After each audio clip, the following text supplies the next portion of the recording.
Hello VBLOGgers, it's a special VBLOG because I want to share with you a brainwave. Actually, that'd be more a brainwave, wouldn't it? That's more of a brain boom. Anyway, this is like sort of, hitting your head against a sink and seeing the flux capacitor designs. It's huge, it's mental, it could save the world, maybe. The idea is for a new taxation system which will make tax fairer, will make it so people don't mind paying tax, and will keep governments in control and stop them from doing stuff that we object to. So the name of this system that I've come up with, or the working title as it were, is the totally individual taxation system.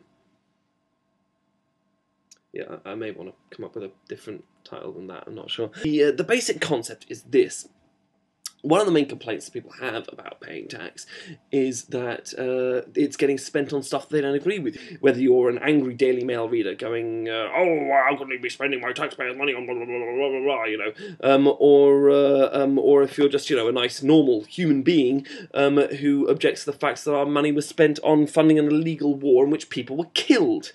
The idea is every year, possibly around the time of the budget, everyone goes out, received a little form, which they must fill in if they are a taxpayer. And on this form is areas that tax can be spent on, broken down to sort of categories. So healthcare, welfare, police, defence, all that sort of thing. And we write next to them a little number system, 1, 2, 3, 4, in the preference of which we would like our money to be spent on. These are then sent off back to the government, and then the tax that we pay on an individual basis must be spread out in according to that preference. Thus, we are safe in the security of knowing that our tax is being spent on stuff that we want it to be spent on. We end up with a much fairer system, the government gets kept in check, and no one complains about paying tax anymore.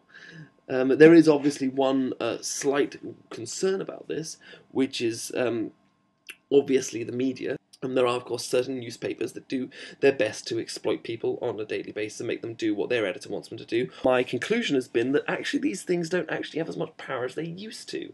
If you look at the last election, I think, you could see throughout the Twitterverse and throughout all these other things, people are starting to think to themselves a lot more.